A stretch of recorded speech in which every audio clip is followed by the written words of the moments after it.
Hello बच्चों, good morning. मैं अमरदीप और आप सबका हमारे YouTube channel global chemistry classes bye Amardeep sir में स्वागत है। अचानक से मेरी तबीयत खराब हो जाने के कारण मैं कुछ दिनों से वीडियो लेक्चर नहीं डाल पा रहा था। इसके लिए काफ़ी अफसोस प्रकट करता हूँ। तो चलो आज से हम लोग कंटिन्यू रहेंगे। तो जैसा कि मैंने आपको लास्ट वीडियो लेक्चर में पैरेलल या साइड फर्स्ट ऑर्डर रिएक्शन पढ़ाया था, उस पर मैंने क्वेश्चन नहीं किया था। तो आपको जो थ्योरी पढ़ाया था, मैं एक्सपेक्ट करता हूँ कि आपको वो थ्योरीज बहुत अच्छे से समझ में आया होगा, आपको फॉर्मूलाज याद भी होगा। तो आज हम लोग पैरेलल या साइड फर्स्ट ऑर्डर रिएक्शन पे सवाल को करेंगे। आपके असाइनमेंट में पैरेलल या साइड और सीक्वेंशियल रिएक्शन पे एक हेडिंग लगाकर 3-4 सवाल दिया हुआ है, जिसमें 3 सवाल आपका पैरेलल रिएक्शन का है और 1 सवाल आपका सीक्वेंशियल रिएक्शन का है। जिसमें से मैंने एक सवाल लिया 45, जो कि आपके पैरेलल रिएक्शन पे ये सवाल दिया हुआ है। तो इसको चलो सॉल्व करते हैं हम लोग। पहले क्वेश्चन देखेंगे, फिर आज के इस वीडियो लेक्चर में nth ऑर्डर रिएक्शन पढ़ेंगे, फिर और समय लगा तो और कुछ देखेंगे। ठीक है, चलो देखते हैं जरा। जैसे लिखा हुआ फॉर एक रिएक्शन दिया हुआ है, x से y बन रहा है और x से z बन रहा है। x से y बनने का जो रेट कांस्टेंट उसका k1 है, x से z बनने का जो रेट कांस्टेंट उसका k2 है। आपसे पूछ रहा है calculate value of ratio xt divided by yt plus zt। मतलब x ब्रैकेट में क्या हो, इसका मतलब x का concentration at any time t और डिवाइडेड बाय y का कंसंट्रेशन और z का कंसंट्रेशन किसी भी टाइम t को जोड़ करके जब इसका रेशियो निकालेंगे तो वो कितना आएगा, यही आपसे पूछ रहा है। तो लास्ट वीडियो लेक्चर में मैंने आपको पढ़ाया था थ्योरीज।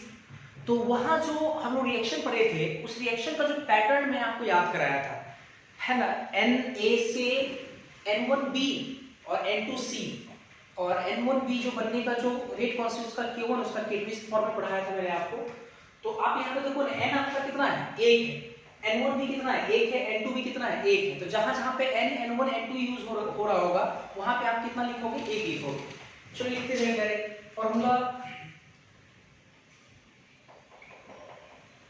जो हम पढ़े थे। चलो लगाते हैं डायरेक्ट, किसी में लगाते हैं। xt का concentration at any time t divided by yt का कंसंट्रेशन चाहिए at any time t plus z का कंसंट्रेशन चाहिए at any time t। x आपका क्या है, रिएक्टेंट, तो इसका concentration at any time t हम लोग पढ़े थे इनिशियल कंसंट्रेशन a0, abc की तरफ में a0 पढ़े थे। तो यहां चलो ना x0 लगा देते हैं, इनिशियल कंसंट्रेशन x0 हो जाएगा, क्योंकि वहां a था तो यहां कितना हो जाएगा x0 और e के पावर माइनस kt, ये दोनों पढ़े थे। और डिवाइडेड बाय अब इसका yt y concentration at any time t हम लोग पढ़े थे n1 k1, याद होगा आपको, a0 1 माइनस e की power minus kt upon k। तो हमको लगता है n1 तो 1 है, k1 तो k1 ही है, तो k1 a0 मतलब x0 और 1 माइनस e की पावर माइनस kt, ये तो सेम रहेगा, डिवाइडेड बाय k। इसमें डिवाइडेड बाय क्या होगा, k overall rate constant plus भी और लिखेंगे। फिर z का concentration at any time t कितना हो जाएगा, k2 x0, ये ब्रैकेट के अंदर 1 माइनस e की पावर माइनस kt और a डिवाइडेड बाय k, ये लिख सकते हैं लोग क्या। चलो इसके बाद फिर देखते हैं। तो यहां से अगर हम लोग देखें तो x0 और x0 और k और साथ ही साथ मेरे को लगता है 1 माइनस e की पावर माइनस kt, ये तीन चीज कॉमन है। तो हम एक बार पहले कॉमन निकाल लेते हैं। पहले ऊपर 10 का 10 लिखते हैं, x0 e की power minus kt divided by, यहाँ पे क्या क्या कॉमन होगा, ये x0 कॉमन हो गया, 1 माइनस e की पावर माइनस kt कॉमन हो गया और डिवाइडेड बाय k कॉमन हो गया। बचा क्या हमारे पास, यहाँ बचा k1 और यहाँ बचा k2, तो k1 प्लस k2 हमारे पास बच गया। अच्छा, इससे तो ये कैंसिल हो जाएगा, तो हमारे पास आएगा क्या, बराबर लिखते हैं यहाँ पे, k ऊपर चला गया तो k e के पावर माइनस kt, ठीक है। और नीचे में हमारे पास कितना आया, नीचे में हमारे पास आया k1 प्लस k2 और 1 माइनस e के पावर माइनस kt, यही हमारे पास है। आपको याद होगा जो k है, k तो क्वेश्चन में दिया हुआ है नहीं, और k हम लोग पढ़े थे कि k जो होता है k1 k2 पर डिपेंड करता है। k बराबर हम लोग पढ़े थे n अब ब्रैकेट के अंदर भी k1 प्लस k2, तो n यहाँ पर कितना है 1 है, तो इसका मतलब कि k जो होगा वो k1 प्लस k2 के बराबर होगा। अब इतना लिख सकते हैं, तो चलो आगे लिखते जरा यहाँ से x का concentration at any time t divided by y का concentration at any time t plus z का concentration at any time t बराबर कितना, k की जगह कितना लिख सकते हैं हम लोग k1 प्लस k2 लिख सकते हैं, लिख दिए। उसके बाद e के पावर माइनस kt और यहाँ से नीचे में k1 प्लस k2 और ये 1 माइनस e के पावर माइनस kt, तो इससे ये दोनों तो कैंसिल हो गया। हमारे पास कितना बचेगा, हमारे पास आया e के power minus kt divided by 1 minus e के पावर माइनस kt।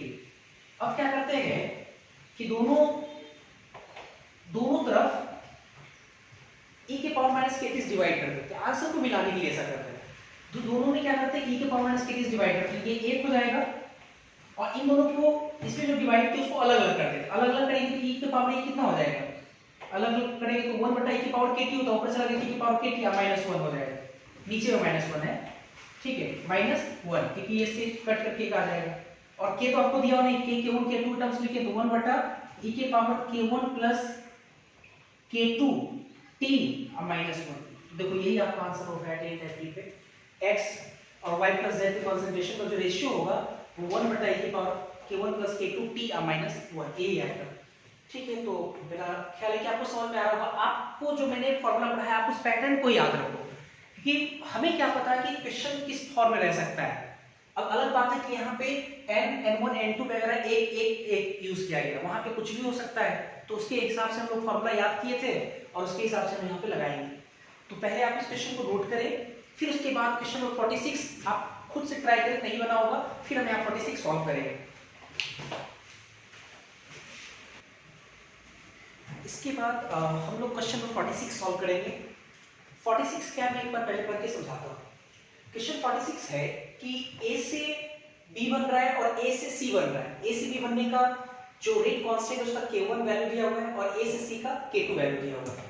ये k1 और ये आपका k2 दिया हुआ है और फिर कहा जा रहा है k1 बराबर x hour, sorry per hour, क्योंकि ऑब्वियसली ये फर्स्ट ऑर्डर है तो जो रेट कांस्टेंट का जो यूनिट होगा वो पर सेकंड या पर आवर मतलब टाइम इनवर्स होता है, तो x पर आवर दिया हुआ है, ठीक है।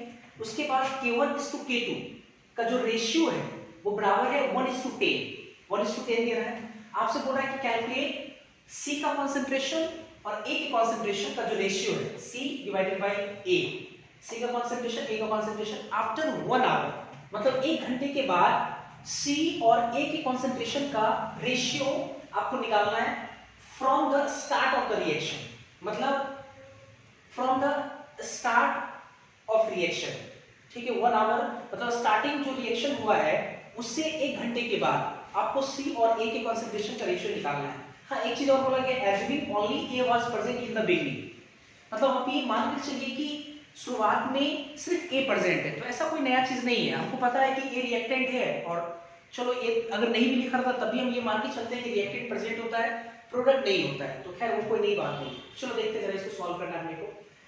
तो अब इस रिएक्शन में अब जो मैंने आपको पहले सिखाया था है ना, फॉर्मूलाज वगैरह, तो उस समय जो रिएक्शन का जो पैटर्न मैंने बनाया था आपके लिए, तो वहां पे n n1 n2 ये सब अगर देखा जाए तो n का वैल्यू भी देखो 1 है, n1 का वैल्यू भी 1, n2 का वैल्यू भी 1, तो n1 n2 इस समय दिक्कत आपको नहीं होगा क्योंकि n भी 1 है, n1 भी 1 है, n2 भी 1 है, ठीक है, ये ध्यान रखना है आपने को। हाँ, k1 दिया हुआ है x और k1:k2 दिया हुआ 1:10, तो एक चीज को इसी को थोड़ा सा सिंपलीफाई करके कर लेते हैं क्योंकि आगे यूज होगा ही होगा। तो k1 हमारे पास कितना है, x पर आवर है और k1:k2 कितना है हमारे पास है, ये 1 डिवाइडेड बाय 10 लिख सकते हैं, 1 डिवाइडेड बाय 10, तो k2 कितना हो जाएगा x के टर्म्स में, मतलब 10x हो जाएगा पर आवर, नहीं ये 10x हो जाएगा, k1 x per hour, k2 आपका कितना हो गया, k2 कितना हो गया हमारे पास 10x पर आवर। तो मेरे को एक चीज बताओ लगे हाँ कि k कितना होगा, ओवरऑल रेट कांस्टेंट k बराबर कितना होता है n का वैल्यू 1 हो गया, k1 प्लस k2 ये होता है ना, तो इसका मतलब कि कितना हो जाएगा ये 11 x बराबर हो जाएगा, इतना तो हम लोग पहले से जानते हैं, ठीक है, k1 k2। चलो अब आते हैं नाउ मेरे को निकालना क्या है, मेरे को निकालना C का concentration at any time t और A का concentration at any time t का रेशियो लिख रहा हूं। तो C बाय अगर A लगाएंगे हम लोग C बाय A, तो C का concentration at any time t कैसे लिखेंगे, N2 याद होगा आपको, याद भी कराए होंगे, N2K2 A not 1 minus C के power minus KT divided by K। तो N2 N2 नहीं सब तो 1 है, तो N2 तो लिखेंगे 1, N2 के बाद K2, तो K2 ही दिया हुआ है यहाँ पे, चलो K2 लिख दिया हम लोग। उसके बाद A not initial concentration bracket के अंदर 1 माइनस C के पावर माइनस KT और डिवाइडेड बाय यहाँ पे K। अब फिर बड़ा सा डिवाइडेड में अब A का concentration at any time t, तो A का concentration at any time t A not E के पावर माइनस KT, ऐसा तो लोग पढ़े ही हैं। तो A नॉट और ये A नॉट ये तो कैंसिल हो गया, तो हमारे पास कितना बचेगा यहाँ पे K2, ये 1 माइनस E के power minus KT divided by ये K इसके साथ मल्टीप्लाई हो जाएगा, मतलब K E के पावर माइनस KT, यही बचेगा। अच्छा इसके बाद देखो जरा K2 और K या K1 इन सब का वैल्यू हम लोग x के टर्म्स में निकाले हैं, तो K2 का वैल्यू हमारे पास कितना है 10x और K का वैल्यू कितना है 11x। और इसको थोड़ा अलग अलग कर लेते हैं, ये जैसे E के power minus KT 1 minus E के पावर माइनस KT है, इन दोनों को इसके साथ लेकर के इसको अलग अलग करेंगे, तो ये 1 बटा E के पावर माइनस KT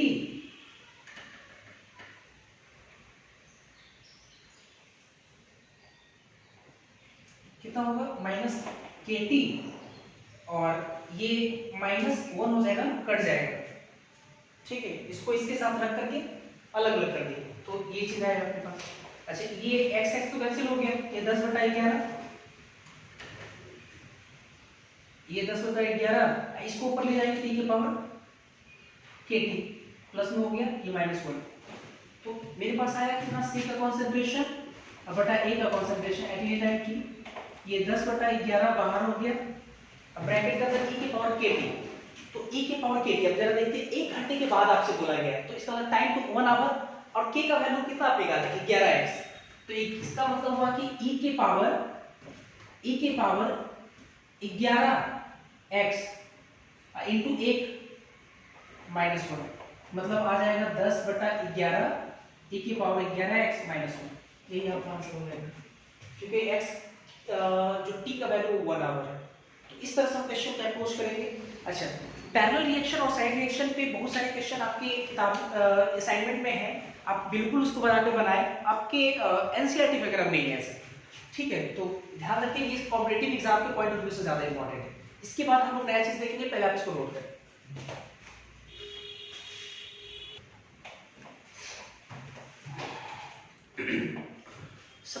इंटीग्रेटेड हम लोग पहले पढ़े थे डिफरेंशियल रेट लॉ, उसके बाद पढ़े थे हम लोग इंटीग्रल रेट लॉ। तो इंटीग्रल रेट लॉ में हम लोग इंडिविजुअल है ना ऑर्डर ऑफ रिएक्शन पढ़े थे, जिसमें हम लोग पहले पढ़े हम लोग जीरो ऑर्डर रिएक्शन, फिर हम लोग पढ़े फर्स्ट ऑर्डर रिएक्शन कंप्लीट पढ़े, फिर आपको मैंने पढ़ाया सेकेंड ऑर्डर रिएक्शन। अब देखो ऑर्डर ऑफ रिएक्शन तो कुछ भी हो सकता है, फ्रैक्शन भी हो सकता है, हाफ भी हो सकता है, 3/2 भी हो सकता है ना, 4/3 भी हो सकता है, तो बहुत सारे ऑर्डर हो सकता है। अब उस पर सवाल आएगा तो सर हम कैसे अप्रोच करेंगे, हालांकि जीरो फर्स्ट और सेकेंड ये थोड़ा इंपॉर्टेंट है, लेकिन अगर सवाल 3/4 ऑर्डर पे हो, हाफ ऑर्डर पे हो, तो उस पर हम लोग अप्रोच कैसे करेंगे। तो क्यों ना हम लोग nth ऑर्डर रिएक्शन पढ़ लें, और n का वैल्यू कुछ भी रहेगा तो उस पे n का वैल्यू को हम रख करके आराम से काम कर सकते हैं कि नहीं। तो चलो हम लोग देखेंगे इसके बाद nth ऑर्डर रिएक्शन हम लोग पढ़ेंगे।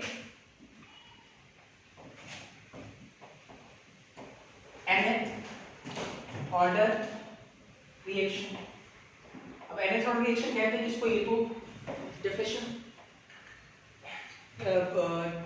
आपको पता है पहले से, nth ऑर्डर रिएक्शन जिसका overall order of reaction n हो तो उसको nth ऑर्डर रिएक्शन कहेंगे। जैसे क्या करते हैं, कंसीडर करते हैं अपने मन से, consider a nth order reaction. हम मान कर चलते हैं कि एक रिएक्शन है ए से बी और जिसका ऑर्डर क्या है n है, जिसका ऑर्डर क्या है n है, ठीक है, इसका ऑर्डर n है, मतलब ये nth ऑर्डर। अगर ये nth ऑर्डर, ठीक है, रिएक्शन में दिया हुआ क्या रहेगा, रिएक्टेंट किसी भी रिएक्शन को कराने के लिए रिएक्टेंट लाते हैं पहले, तो t बराबर 0 पे रिएक्टेंट का कंसंट्रेशन मान लो कि A मोलरिटी है, स्मॉल A मोलरिटी है। एक टाइम जब T1 आ रहा है, T1 नहीं, चलो टाइम T लेते हैं, तो इसका X कंसंट्रेशन टूट जा रहा है, X कंसंट्रेशन, तो A का कितना बचेगा, A माइनस X मोलरिटी बचेगा, और इसका कितना बनेगा, X मोलरिटी बनेगा। ठीक, क्लियर है यहाँ से? अच्छा, अब देखो जरा, अगर हम लोग डिफरेंशियल रेट लॉ से अगर इस रिएक्शन का रेट लिखना है हमें, रेट, तो हम लोग क्या लिख पाएंगे, रेट बराबर डिफरेंशियल रेट लॉ से डिसअपियरेंस के टर्म्स में हम लोग लिख सकते हैं minus dA upon dt, formation के टर्म्स में प्लस dV अपॉन dt, या चाहे तो अगर हम A के कॉन्सेंट्रेशन, ये तो एट एनी टाइम T है, उसके जगह पर अगर A माइनस एक्स यहाँ रखेंगे, तो A तो आपका कांस्टेंट है, तो A का डिफरेंशिएशन d बटा dt टाइम के रिस्पेक्ट में अगर इसको डिफरेंशिएट करेंगे A माइनस एक्स को, तो A तो 0 हो जाएगा, माइनस बाहर निकल के इस माइनस को प्लस कर देगा और dx by dt बचेगा। मतलब आप चाहे इसको dx by dt भी लिख सकते हो, ये तो कई बार आपको सिखाएंगे dx by dt। और रेट लॉस से हम लोग क्या लिख सकते हैं, रेट लॉस से A की कॉन्सेंट्रेशन मतलब K, रेट लॉस है इनटू A की कॉन्सेंट्रेशन के पावर कितना n, हम लोग ये लिख सकते हैं।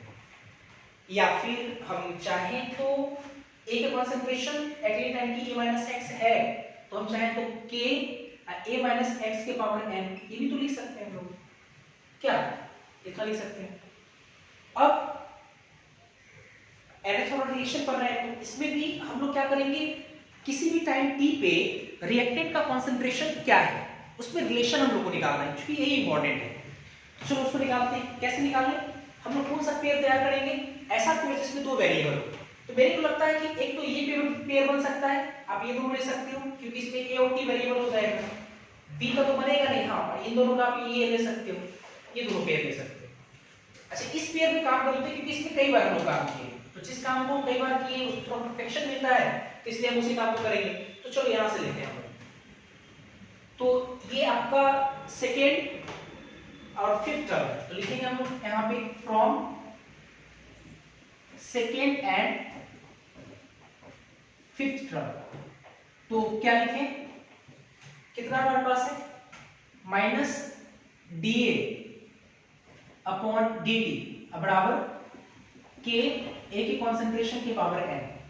अब कॉन्सेंट्रेशन जो वेरिएबल है उसको एक साथ लाते हैं, टाइम वेरिएबल को दूसरे साइड ले जाते हैं, तो dt को उधर ले जाते हैं, a को उधर लाते हैं, तो ये माइनस ये 1 बटा a के कॉन्सेंट्रेशन की पावर n, ये d है, और dt को उधर लेंगे तो इसका मतलब k dt, इतना तो पहले से भी आप लोग जानते हैं। अब क्या करते हैं, इंटीग्रेट करते हैं, उधर टाइम का फंक्शन मिल गया, इधर आपका कॉन्सेंट्रेशन का फंक्शन मिल गया, तो लिखेंगे हम लोग taking integration both side limit के साथ, तो विथ सुटेबल लिमिट्स। ठीक है, तो माइनस कांस्टेंट को बाहर निकाले, इंटीग्रेशन का साइन लगाएं, 1 बटा a के पावर n dA और बराबर k कांस्टेंट को बाहर निकालें, dt का इंटीग्रेशन। ठीक, इंटीग्रेशन साइन थोड़ा बड़ा ले लेते हैं यहाँ पे, ऐसे की तरह होता है। ठीक है, इसके बाद देखते हैं जरा, अब सुटेबल हमको लिमिट्स भी लेना है, तो इधर टाइम का फंक्शन है, तो लोअर लिमिट में हम लोग टाइम 0 लेते हैं, तो 0 टाइम पे a का कंसंट्रेशन कितना होगा, ऑब्वियसली a दिया हुआ है, तो a का कंसंट्रेशन स्मॉल a हो जाएगा, और एक टाइम जब t आएगा, टाइम t, तो टाइम t पे कंसंट्रेशन a का कितना बस आता है, a माइनस एक्स, तो चलो a माइनस एक्स यहाँ पे लिखते हैं, है ना। चलो इसके आगे फिर बढ़ाते हैं,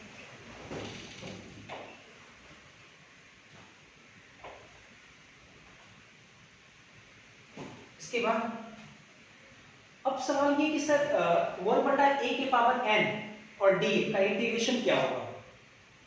तो आप हो सकता है कि आप लोग का इंटीग्रेशन चल रहा हो, आप इंटीग्रेशन इतना जरूर पढ़े होंगे x के पावर का n का इंटीग्रेशन दिखाते हैं जरा यहाँ पे। x के पावर n का इंटीग्रेशन मतलब dx इंटीग्रेशन, इसका इंटीग्रेशन तो आप लोगों ने जरूर पढ़ा होगा। क्या पढ़ा है आप लोगों ने इंटीग्रेशन का? आपने पढ़ा है कि अगर x पावर n dx है, इसका x के पावर n का इंटीग्रेशन, जितना पावर है उसमें एक जोड़ देते हैं और जितना पावर जो आप जोड़े हैं, जो वैल्यू है उससे नीचे डिवाइड कर देते हैं n+1। यही तो करते हैं हम लोग। मतलब x का पावर n अगर है तो जो पावर है उसमें एक जोड़ दिए, n+1 हो गया, और जितना पावर है उसको नीचे से डिवाइड कर देते हैं। तो यही आपका क्या होता है, इंटीग्रेशन होता है। लेकिन इसमें भी एक चीज और आपको ध्यान रखने की चीज थी, आपने याद भी किया होगा शायद कि n का जो वैल्यू है वो -1 नहीं होना चाहिए, n नॉट इक्वल टू -1, मतलब -1 नहीं होना चाहिए। क्यों? क्योंकि अगर n-1 है तो इसका मतलब हो गया क्या, 1/x हो गया, और 1/x dx का जो इंटीग्रेशन होता है वो तो ln x होता है, फिर इसको वैलिड नहीं कर पाएगा। तो इसलिए वहां पे किताबों में लिखा रहता है कि n नॉट इक्वल टू -1। ये सब चीजें आप हो सकता है आप लोग जानते हो पहले से। अब देखो इसको हम बनाते हैं जरा क्या, इस फॉर्म में, x पावर n के फॉर्म में।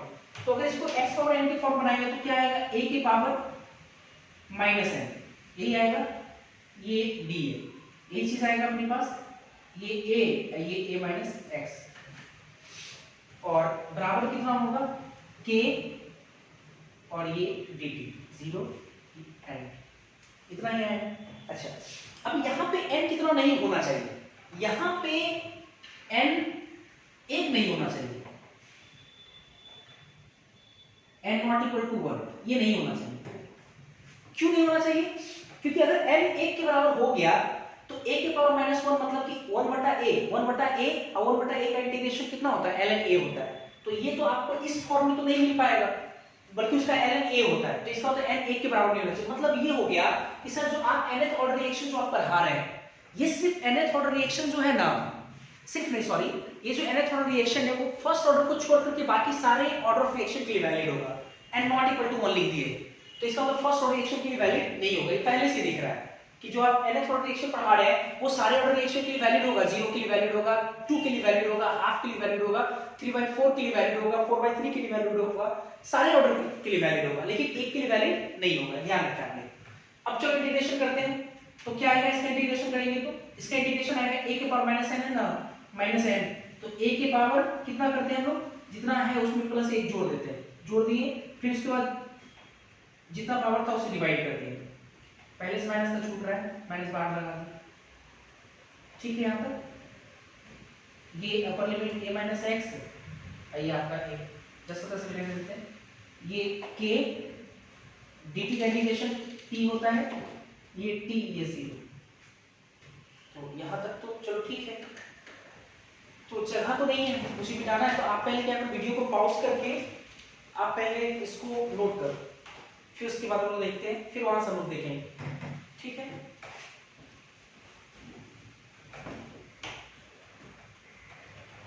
तो हमारे पास आया है फाइनली लास्ट में -a का कॉन्सेंट्रेशन, और अभी अपर लिमिट पुट करना बाकी है उसमें, है ना। तो चलिए इसको आगे थोड़ा बढ़ाते हैं, यहां से हमारे पास आया है ये -a का कॉन्सेंट्रेशन है, ये -n+1 है, ये a माइनस x है, ये a है हमारा, ठीक है, और ये बराबर है k t से। चलो अब इसके बाद हम लोग लिमिट्स पुट करते हैं। a है तो पहले हम लोग क्या करते हैं, अपर लिमिट पुट करते हैं। अपर लिमिट हमारे पास a माइनस एक्स है, माइनस यहां पे रखेंगे,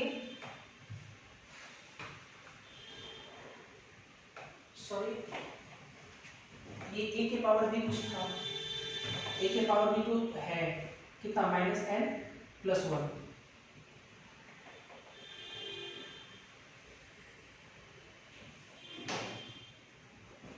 हाँ ठीक है, एक और प्लस 1।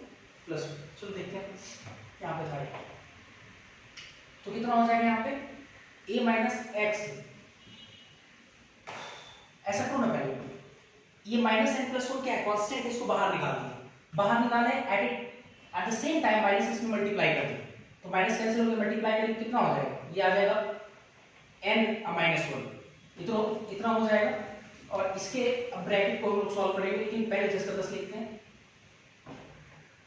ये माइनस n प्लस 1, ये a माइनस एक्स, ये a बराबर k, ये तो अपर लिमिट t माइनस 0, ये तो आसान है, इसको पुट कर दी। इसमें देखते हैं अब अपर लिमिट देखो पुट करते हैं, तो a माइनस एक्स यहाँ रखेंगे, माइनस n प्लस 1, और फिर उसके बाद माइनस a के पावर माइनस n प्लस 1 बराबर कितना k, और ये t, ये ठीक हो गया। तो हमारे पास आया क्या फाइनल, हमारे पास देखो अच्छे से kt पहले ले आते हैं, तो हमारे पास आया kt बराबर 1 बटा n माइनस 1। अब इसको लिखते हैं, तो बड़ा सा ब्रैकेट में करके लिखते हैं इसको जरा। क्या एक चीज बताओ, a माइनस एक्स के पावर माइनस n प्लस 1 है, तो अगर इसको नीचे लाएंगे तो पावर माइनस हो जाएगा। अब पहले से माइनस n प्लस 1 है, तो पावर में जो पहले से है उसका साइन अपोजिट हो जाएगा, मतलब ये हो जाएगा 1 बटा a माइनस एक्स के पावर कितना हो जाएगा, n माइनस 1 हो जाएगा। ये माइनस a के पावर माइनस n प्लस 1 नीचे लाएंगे तो a के पावर n माइनस 1 हो जाएगा, ये होगा ना, इतना हो जाएगा हमारे पास।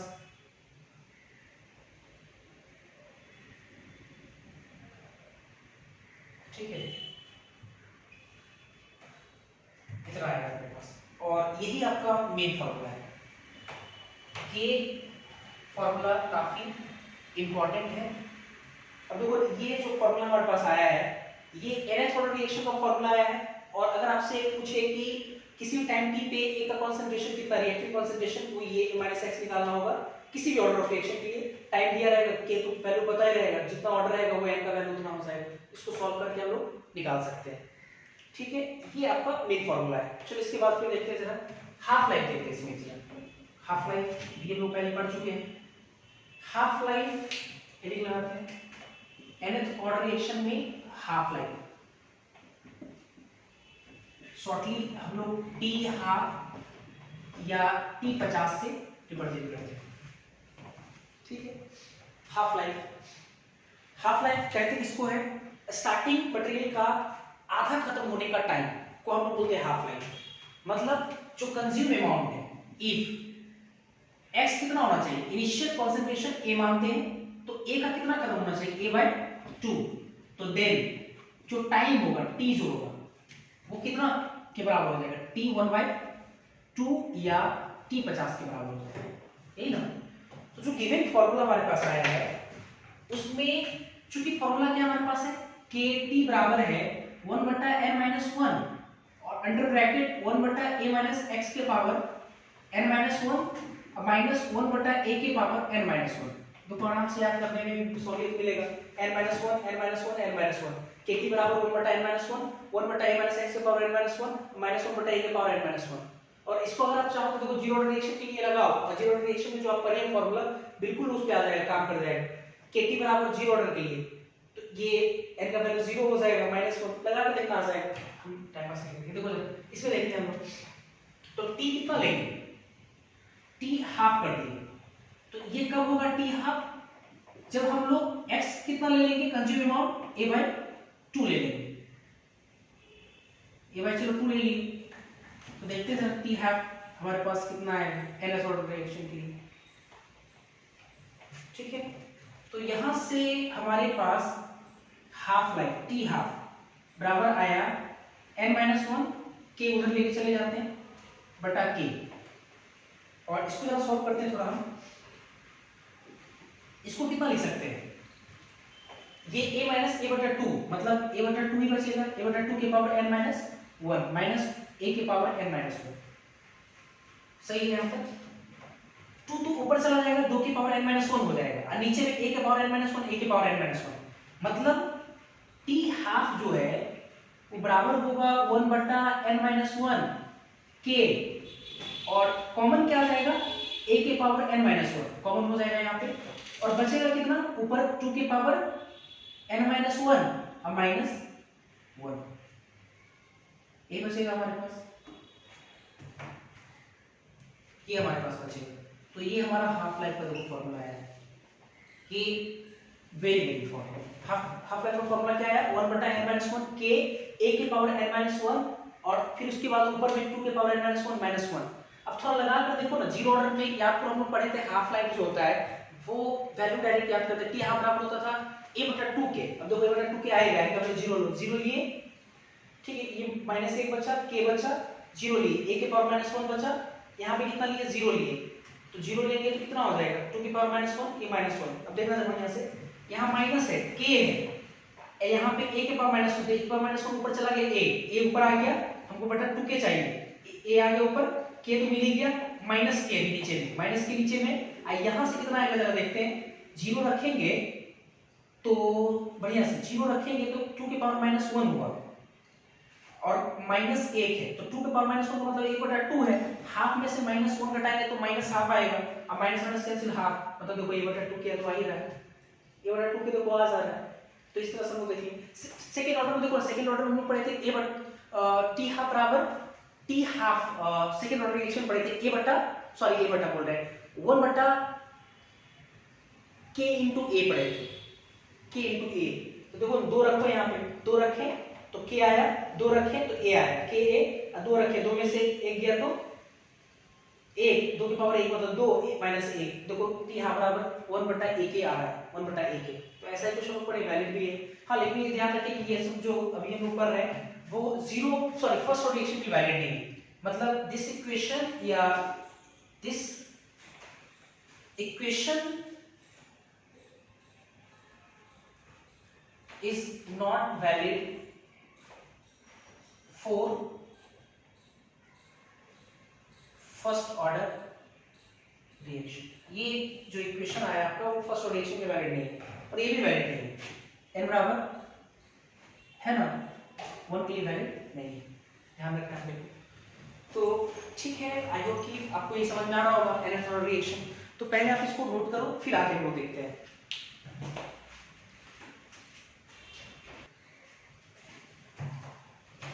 चलो अब इसके बाद फिर नया देखते हैं हम लोग कुछ। अब जो मैं आपको पढ़ाऊंगा वो बहुत ज़्यादा इंपॉर्टेंट है, वेरी वेरी इंपॉर्टेंट है।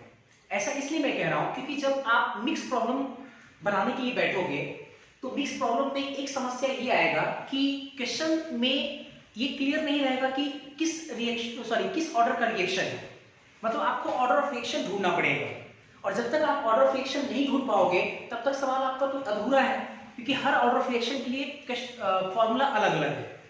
तो इस चीज में आपको प्रॉब्लम आएगा। जो भी आपके बड़े एग्जाम है, जो भी आपके कॉम्पिटिटिव एग्जाम है, उसमें हर बार या ज्यादातर क्वेश्चन में यही प्रॉब्लम रहता है कि उसमें ऑर्डर ऑफ रिएक्शन क्लियर नहीं रहता, जिसके कारण बच्चों का क्वेश्चन बन नहीं पाता है। तो बच्चे बस यही लेकर आते हैं कि सर ये क्वेश्चन बहुत आसान था लेकिन हमारा क्वेश्चन इसलिए नहीं बन पाया क्योंकि इसमें ऑर्डर ऑफ रिएक्शन क्लियर नहीं था, ऑर्डर ऑफ रिएक्शन पता नहीं चल रहा था किस ऑर्डर का रिएक्शन है, ताकि हम उस पर फॉर्मूला लगाकर क्वेश्चन बना सकें। तो ये हर बार आपको फंसाएगा ऑर्डर ऑफ रिएक्शन। तो ऑर्डर ऑफ रिएक्शन किसी मतलब अननोन रिएक्शन में हम कैसे ये अंदाजा लगाएंगे, कैसे पता करेंगे, इसको कैसे डिटरमाइन करेंगे, इस पर हम लोग आज काम करेंगे। ठीक है, तो हम हेडिंग लगाएंगे, हेडिंग होगा हमारा मेथड टू डिटरमाइन या method to find out the order of reaction, order of reaction। ठीक है, हम लोग वो सारे मेथड पढ़ेंगे, वो सारे टेक्निक जानेंगे जिसके मदद से हम लोग किसी भी रिएक्शन के ऑर्डर को पता कर लें। और किसी भी रिएक्शन के ऑर्डर को पता करने का टोटल 6 मेथड है, टोटल 6 तरीके हैं। पहला तरीका, बहुत सारे तरीके तो आपको मैंने पढ़ाया है। पहला तरीका है आपका यूनिट ऑफ के। पहला तरीका क्या है? यूनिट ऑफ के। आप के की यूनिट से ये अंदाजा लगा सकते हैं कि रिएक्शन किस ऑर्डर का है। ये पढ़ाया हुआ हम इसमें टाइम पास नहीं करेंगे। अगर यूनिट आप पढ़ेंगे यूनिट ऑफ के जो था हम निकाले थे क्या, थोड़ा सा मैं यहाँ पे लिख देता हूं, यूनिट ऑफ के जो हम निकाले थे वो आया था हमारे पास मोल पर लीटर के पावर 1 माइनस एन और ये पर सेकेंड, इतना ही आया था हमारे पास। तो जितना ऑर्डर रहेगा उसके हिसाब से हम लोग देख लेंगे। आपको याद होगा जीरो ऑर्डर के लिए मोल पर लीटर पर सेकंड होगा रेट कांस्टेंट, क्योंकि n का वैल्यू जीरो होगा। अच्छा एक रहेगा तो ये खत्म पर सेकंड, अगर रेट कांस्टेंट है रेट पर सेकंड इसका मतलब वो फर्स्ट ऑर्डर है। अगर यहाँ दो है इसका मतलब कि लीटर पर मोल, अब पर सेकंड इसका मतलब कि आपका सेकंड ऑर्डर है। तो इस तरह से अंदाजा लगा सकते हैं। पहला तरीका चलो पता है। सेकंड है initial rate method. Initial rate method ये भी मैंने आपको पढ़ाया है। इनिशियल रेट मेथड में क्या होता था कि एक सवाल दिया रहता था जिसमें दो तीन ऑब्जर्वेशन दिया रहता था। दो तीन ऑब्जर्वेशन जिसमें क्या होता था कि रिएक्टेंट के कॉन्सेंट्रेशन को बदल करके उसके रेट पर क्या असर पड़ता है, वो प्रैक्टिकल डेटा दिया रहता था। जैसा क्वेश्चन नंबर 25 जो सॉल्व किए थे हम, आपको याद होगा 25 नंबर सवाल एक बार सॉल्व किए तो बोले थे इस तरह का पैटर्न का क्वेश्चन आपके बोर्ड में कई बार आता है, आप उसको एक दो बार प्रैक्टिस करें, आपको याद होगा ऐसा कुछ। तो इनिशियल रेट मेथड उसकी मदद से भी हम लोग देखे होंगे आप कि order of reaction find out किए थे। इनिशियल रेट मेथड में क्या करेगा कि आपसे बोलेगा कि रेट जो है मतलब इतना है जब इनिशियल कॉन्सेंट्रेशन ए और बी का इतना रखे, फिर कॉन्सेंट्रेशन उसका बदल दिए तो रेट इतना मिल रहा है, फिर कॉन्सेंट्रेशन बदल दिए तो रेट इतना मिल रहा है। तो बताइए ऑर्डर ऑफ रिएक्शन क्या है। तो आप अभी से निकाल सकते थे रेट लॉ के हिसाब से लिख करके और एक्स वाई को फाइंड आउट कर लेते थे।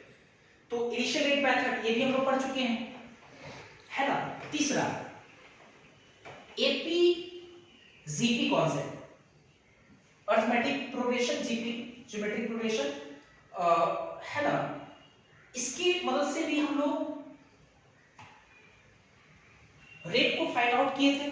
कैसे एपीजीपी से कैसे पता कर सकते हैं, आपको याद होगा इक्वल टाइम इंटरवल पे अगर रिएक्टेंट का कॉन्सेंट्रेशन एपी में डिक्रीज करता है तो वो जीरो ऑर्डर रिएक्शन कहलाता है। तो पता चलेगा जैसे अगर मान लो कि क्वेश्चन में क्या किया कि इक्वल टाइम इंटरवल लिखा हुआ नहीं रहेगा लेकिन बोलेगा 5 मिनट 10 मिनट 15 मिनट, तीन अलग अलग इक्वल टाइम इंटरवल पे आप कॉन्सेंट्रेशन को दिखा दिया 10 15 सॉरी घट रहा है तो 10, और फिर मान लो कि अगला घट करके मान लो 10 से 8 8 से 6 हो गया, तो आपको नहीं लगता है कि कॉमन डिफरेंस सेम है। तो इसका मतलब एपी में इक्वल टाइम इंटरवल पे कॉमन डिफरेंस सेम हो रहा है, मतलब कि एपी में है तो इसका मतलब वो एपी में इसका मतलब वो जीरो ऑर्डर रिएक्शन होगा, जीपी में तो वो फर्स्ट ऑर्डर रिएक्शन होगा। इस आधार से भी आप जीरो और फर्स्ट ऑर्डर को फाइंड आउट कर सकते हैं, निकाल सकते हैं। तीसरा मेथड जो कि ऑलरेडी हम लोग पढ़ चुके हैं, ये तीनों हम लोग पढ़ चुके हैं पहले से, आपको पता नहीं था लेकिन एक साथ रहेगा तो आपको ध्यान रहेगा कि हम हर एक मेथड लगा लेंगे ऑर्डर ऑफ रिएक्शन को निकालने में। ठीक है, चौथा है half life method. Half life method ये थोड़ा सा हम डिस्कस कर देते हैं अभी। हाफ लाइफ मेथड में अभी तुरंत देखो हम लोग एनएच ऑर्डर रिएक्शन के लिए हाफ लाइफ पढ़ेंगे, टी हाफ। तो टी हाफ देखो लगाते हैं पहले for NH order reaction. T half कितना पढ़े थे 1/n-1 के a के पावर n-1 अब ब्रैकेट के अंदर में 2 के पावर n-1 और -1 यही पढ़े होंगे हम लोग, इतना ही तो पढ़े थे। तो आप देख सकते हो कि ये n क्या है, n तो ऑर्डर है, n आपका क्या है कांस्टेंट है। अच्छा n कांस्टेंट है, k भी कांस्टेंट है, n ये सब कांस्टेंट है। a जो आपका इनिशियल कंसंट्रेशन है, तो हाफ लाइफ अगर देखें इनिशियल कंसंट्रेशन से कैसे रिलेटेड है तो 1/a की पावर n-1 से रिलेटेड है। ठीक है, ऐसे रिलेटेड है। और हम लोग पढ़े कि जीरो ऑर्डर रिएक्शन में हाफ लाइफ डायरेक्टली प्रोपोर्शनल होता है इनिशियल कंसंट्रेशन के, और फर्स्ट ऑर्डर रिएक्शन में इंडिपेंडेंट होता है और सेकंड ऑर्डर रिएक्शन में इनवर्सली प्रोपोर्शनल होता है। अब देखो n का वैल्यू रख करके समझ में आ जाएगा, जीरो रखेंगे -1 a ऊपर चला गया, half life directly proportional to a मतलब zero order reaction. a n का वैल्यू 1 रखें तो a की पावर 0 खत्म, मतलब हाफ लाइफ कांस्टेंट हो गया। 2 रखेंगे इनवर्सली प्रोपोर्शनल आ गया। तो कहीं ना कहीं हाफ लाइफ जो है इतना तो समझ में आ रहा है कि इस तरह से रिलेटेड है, a के पावर n-1 से रिलेटेड है। ठीक है, अब हाफ लाइफ मेथड से कैसे निकालेंगे। अब देखो zero order first order second order रहेगा तो क्लियर है, हम लोग पहले ही पढ़ चुके हैं हाफ लाइफ से कि जीरो ऑर्डर रहेगा तो डायरेक्टली प्रोपोर्शनल होगा, फर्स्ट ऑर्डर रहेगा तो आपका कांस्टेंट होगा और सेकंड ऑर्डर रहेगा तो इनवर्सली प्रोपोर्शनल होगा। लेकिन nth ऑर्डर में 3/2 रहेगा, 2/4 रहेगा, तो इसको कैसे निकाल सकते हैं। जैसे मान लो कि दो अलग अलग इनिशियल कॉन्सेंट्रेशन पे तो अलग अलग हाफ लाइफ होगा, क्योंकि इनिशियल कॉन्सेंट्रेशन बदलेगा हाफ लाइफ बदलेगा। तो देखो जरा, ये half life first divided by half life second जब हम लोग लगाएंगे तो बराबर होगा ए इनिशियल कॉन्सेंट्रेशन, तो ए1 होगा कि ए2, ऊपर ए2 हो जाएगा ना बटा ए1 की पावर n-1 नहीं होगा। अरे इसमें 1 लगाए, पहला फर्स्ट कंडीशन पे 1 लिए यहाँ पे, तो a के n-1 के पावर यहाँ पे a को कितना मान लिए, a1 मान लिए, और फिर इसका जब 2 लिए तो यहाँ पे कितना लगाए, 2 लगाए, तो जब दोनों का रेशियो लेंगे तो ये पलट जाएगा ना, इनवर्सली पलट जाएगा, तो a2 बटा a1। तो देखो ये रिलेशन तुमको हेल्प करेगा निकालने में, क्या निकालने में, ऑर्डर ऑफ रिएक्शन निकालने में। देखो कैसे, हाफ लाइफ दिया हुआ है, पहले वाले कंडीशन जब कंसंट्रेशन a1 है, फिर कंसंट्रेशन a1 से बदल के a2 कर दी तो हाफ लाइफ मान लो कि t हाफ 2 हो गया, तो बताइए ऑर्डर ऑफ रिएक्शन कितना है, n-1। इसका रेशियो निकालोगे देखो n-1, इसको सॉल्व करेंगे तो n नहीं निकल जाएगा, n जो निकालेंगे वही ऑर्डर ऑफ रिएक्शन हो जाएगा हमारा। मेरा ख्याल आपको समझ में आ रहा होगा। यहां पे लिख देते हैं कौन क्या है, here ये a1 and a2 are initial concentration, ठीक है, इनिशियल कॉन्सेंट्रेशन है, और t half 1 and t half 2 are two different half life at two different concentration, दो अलग अलग कॉन्सेंट्रेशन पर दो अलग अलग हाफ लाइफ है, और n यहाँ पे क्या है, ऑर्डर ऑफ रिएक्शन, n क्या है, ऑर्डर ऑफ रिएक्शन। ऐसे करके हम लोग काम करेंगे।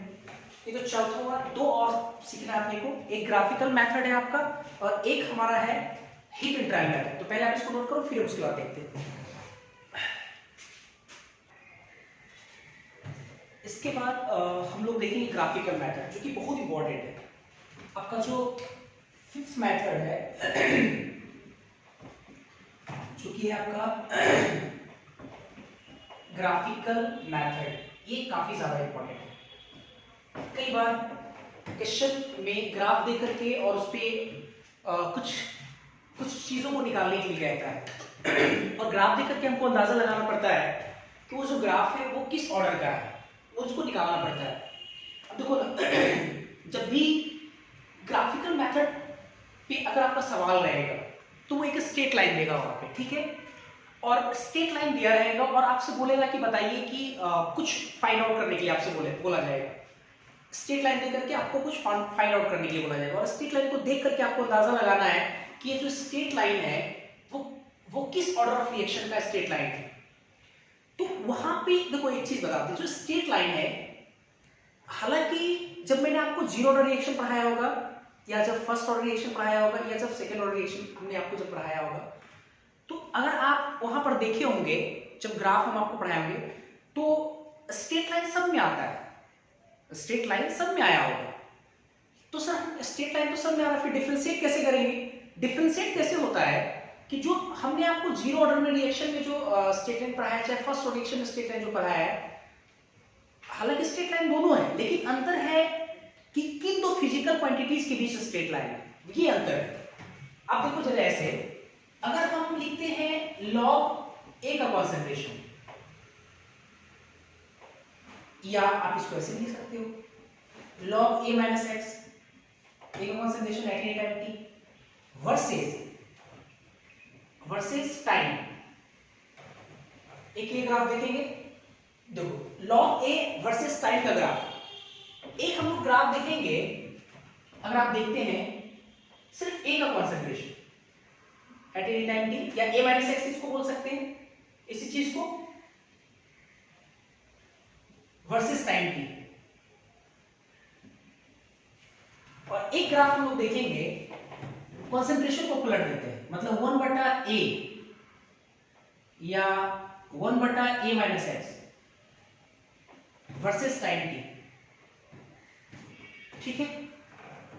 तो तीनों स्ट्रेट लाइन ही आएगा, तीनों में स्ट्रेट लाइन आएगा, लेकिन अंतर क्या होगा, यहां जो स्ट्रेट लाइन आएगा वो फर्स्ट ऑर्डर रिएक्शन होगा, यहां जो स्ट्रेट लाइन आएगा वो जीरो ऑर्डर रिएक्शन होगा, और यहां जो स्ट्रेट लाइन आएगा वो आपका सेकंड ऑर्डर रिएक्शन होगा। आप देखिए जरा अच्छे से, लॉग ए में और टी में रिलेशन हम लोग पढ़े थे, आपको याद होगा, लॉग ए और टी में रिलेशन, पहले तो फर्स्ट ऑर्डर रिएक्शन में याद करो, इन दोनों के बीच रिलेशन अगर एस्टैब्लिश करें, क्या था रिलेशन, Kt बराबर 2.303, ये लॉग ए नॉट बटा ए था ना, तो इसको थोड़ा सा देख लेते हैं एक बार करके, ये Kt बराबर 2.303,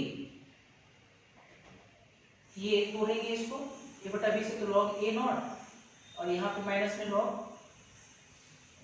ए, ऐसे ही ना, इसको इधर ले आए, इसको इधर लाए, डिवाइड हो गया, इसको इधर ले आते हैं क्योंकि हमको y बराबर mx प्लस c के फॉर्म में लाना है, तो ये हो गया log a y एक्सिस पे, इसको इधर लाए, इसको उधर लेके चलेंगे, तो minus kt at the same time इसको इधर भी लाए थे ना 2.303, और ये पहले से इधर लगा हुआ है log a ये है ना, देखो जरा, ये y, ये आपका t x है, मतलब ये आपका n है, ये c है, इंटरसेप्ट पॉजिटिव मतलब यहाँ कहीं ना कहीं होगा, और स्लोप आपका नेगेटिव, तो नेगेटिव स्लोप के लिए स्ट्रेट लाइन ऐसे होगा, दो ग्राफ ऐसे स्ट्रेट लाइन आना, ठीक है, ये आपका क्या स्ट्रेट लाइन होगा, और ये जो थीटा होगा, ये जो थीटा जिसको लोग स्लोप कहते हैं m बराबर, जिसको tan में मेजर करते हैं, ये कितने बराबर, तो माइनस k बटा 2.30 के बराबर, ऐसा हम लोग देखें, ये देखो स्ट्रेट लाइन आ रहा है। अच्छा, a वर्सेस t, तो हम लोग इसमें पढ़े थे a बराबर कितना, a बराबर a नॉट और माइनस के टी, जीरो ऑर्डर रिएक्शन, तो a बराबर माइनस के टी भी लिख सकते हैं, आप प्लस a नॉट ऐसे भी तो लिख सकते हैं, आगे पीछे लिख देते हैं, और देखो ये आपका y, ये आपका x, ये आपका c, तो y बराबर minus mx plus c, slope negative है, स्लोप नेगेटिव स्ट्रेट लाइन तो होगा ही, तो ये आपका देखो स्ट्रेट लाइन, ये भी देखो स्ट्रेट लाइन है, लेकिन ये स्ट्रेट लाइन कब मिल रहा है, जब सीधा सीधा कंसंट्रेशन वर्सेस टाइम ले रहे हैं, यहाँ पे लॉग के साथ कंसंट्रेशन वर्सेस टाइम ले रहे हैं, तब ये स्ट्रेट लाइन आ रहा है, और ये लॉग के साथ कंसंट्रेशन वर्सेस टाइम जब लेंगे तो ये कौन सा आपका स्ट्रेट लाइन जो आ रहा है, ये किस ऑर्डर का होगा रिएक्शन, तो फर्स्ट ऑर्डर रिएक्शन होगा ये आपका, ये देखो आपका फर्स्ट ऑर्डर का है, ये आपका क्या है, जीरो ऑर्डर का है, तो लोग डिफरेंशिएट कर लेंगे बाद में, ये जो स्लोप आपका आएगा, जो थीटा होगा ये वाला, तो ये tan थीटा बराबर कितना लिखेंगे हम लोग, माइनस के सीधा सीधा, है कि नहीं, ये जो हाइट होगा ये कितना होगा a नॉट, ये सब लोग पहले से काम कर चुके हैं, ज्यादा करने की जरूरत नहीं। अब देखो यहाँ 1 बटा है, कैसे हम लोग इसमें पढ़े थे 1 बटा सॉरी kt बराबर पढ़े थे इसमें 1 बटा a और माइनस 1 बटा a नॉट, यही पढ़े थे। अब देखो जरा 1 बटा a को लाते हैं पहले, या उधर ले लेते इसको इधर ले आते हैं, तो बराबर kt आप प्लस 1 बटा a नॉट, ठीक है। अब देखो ये y को कहां रखे हैं, 1 बटा a को y माने, ठीक है, बराबर k x, t को x मान लिया प्लस c, तो देखो ये 1 बटा a वर्सेस टाइम t, मतलब इसको y से रिप्लेस करेंगे, इसको x से रिप्लेस करेंगे, देखो स्ट्रेट लाइन आएगा, लेकिन ये स्ट्रेट लाइन इसमें कैसा होगा, ऊपर भागेगा, कैसे, कुछ ना कुछ 1 बटा a नॉट c का कुछ ना कुछ इंटरसेप्ट वैल्यू होगा, मान लो यहाँ पे 1 बटा a नॉट, थोड़ा नीचे कर दो, यहाँ मान लो, ठीक है, ये हो गया, स्लोप आपका k, स्लोप पॉजिटिव है, तो स्ट्रेट लाइन ऐसे होगा या ऐसे होगा, ऑब्वियसली स्लोप पॉजिटिव होने के लिए इसको ऊपर जाना पड़ेगा, तब तो 90 से छोटा होगा ना थीटा, ये इसीलिए पैरेलल ड्रॉ किया, कोई दिक्कत नहीं।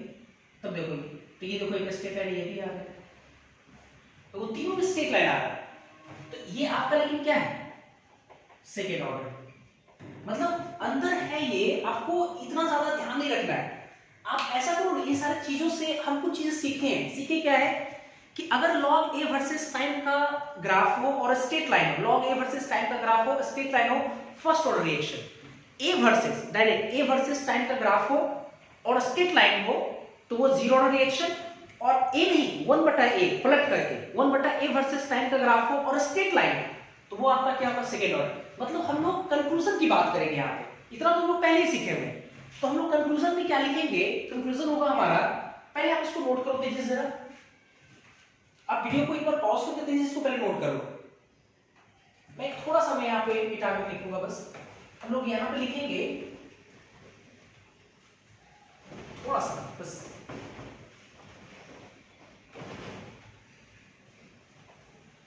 कंक्लूजन के तौर पे निष्कर्ष क्या लिखे, क्या निकला निष्कर्ष? पहला, first order reaction log A versus T straight line, ठीक है, फर्स्ट ऑर्डर रिएक्शन होगा। दूसरा, सेकेंड ऑर्डर रिएक्शन कब मिलेगा? जब 1/a वर्सेस टाइम टी का जो ग्राफ है वो स्ट्रेट लाइन है। और तीसरा कंक्लूजन ये मिला जीरो ऑर्डर रिएक्शन के लिए, जीरो ऑर्डर रिएक्शन कब आएगा? जब ए का concentration at any time T versus time का ग्राफ स्ट्रेट लाइन है। तो मेरे को लगता है उतना नहीं समझना है आपको, बस ये कंक्लूजन ही ध्यान रखना है, इसको याद रखो, आपको सारा याद रहेगा, ठीक है। तो ये ध्यान रखें, काफी इंपॉर्टेंट है। पांचवा के बाद छठा बताएंगे, पहले आप इसको नोट करो तेजी से।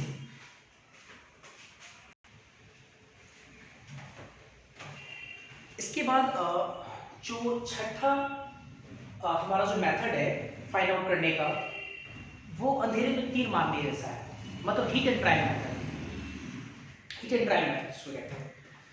तो सिक्स्थ हमारा मेथड है heat and trial method. Method थोड़े होता है ऐसे, ठीक है, लेकिन आपको अंधेरे में तीर जरूर एक बार मारना पड़ेगा, वैसा कुछ मेथड है।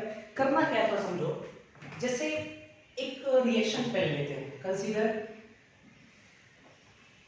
ए nth ऑर्डर रिएक्शन। हम पहले मान लेते हैं ये nth ऑर्डर रिएक्शन है, मान के चलते मतलब ए से जो बी जो रिएक्शन है ये nth ऑर्डर रिएक्शन है। t बराबर 0 पे इसका कुछ कंसंट्रेशन दिया होगा ए मोलरिटी। एक टाइम जब t1 आया होगा, कुछ टाइम t1 पे इसका मान लो कि x1 टूट गया कंसंट्रेशन, तो इसका बचेगा कितना a x1, इसका बनेगा x1। ये टाइम दूसरा जो एक मान लो टाइम t2 पे इसका x2 टूटा, अलग टूटा होगा, तो इसका कितना बचेगा a x2, इसका बनेगा x2। इस तरह से तो हम लोग जानते हैं फ्रेम पहले से। अब तो क्या करेंगे हम लोग, पहले माने कि ये nth ऑर्डर रिएक्शन है, इसको स्प्लिट कर लें इस प्रकार से। अब हीट एंड ट्रायल मेथड में हम लोग क्या करेंगे, पहले मान लेंगे, हम लोग क्या मानेंगे कि ये जो रिएक्शन है ये जीरो ऑर्डर रिएक्शन है। देखो अब हम लोग मान रहे हैं एज्यूमिंग जीरो ऑर्डर रिएक्शन, मतलब मान लीजिए कि कैसा रिएक्शन है, जीरो ऑर्डर रिएक्शन है।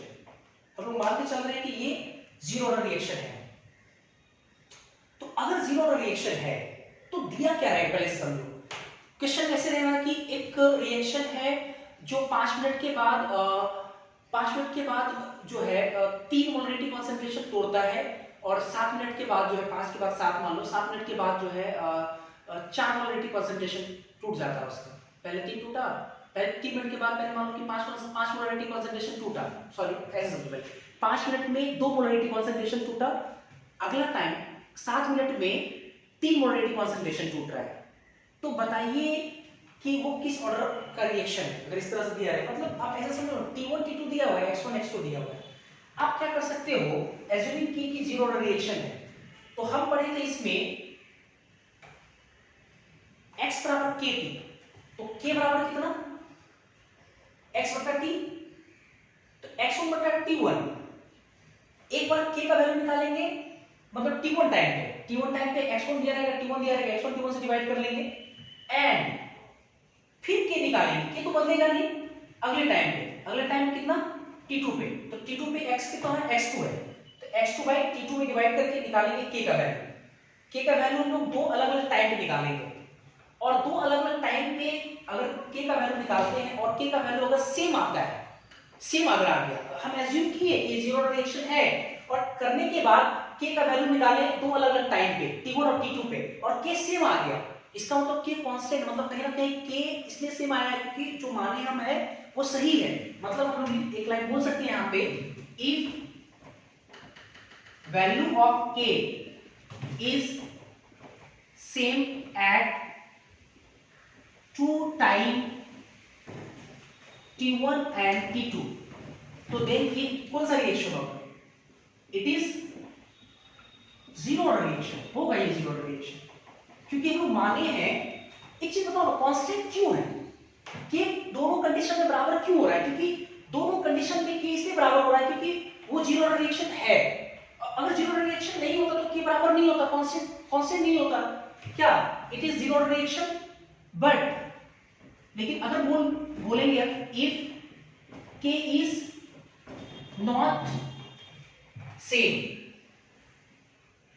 कि अगर सेम नहीं हो तो इसका मतलब ये हुआ then it is not a zero order reaction. Zero order reaction ही नहीं होगा फिर, क्या ये जीरो ऑर्डर रिएक्शन नहीं होगा।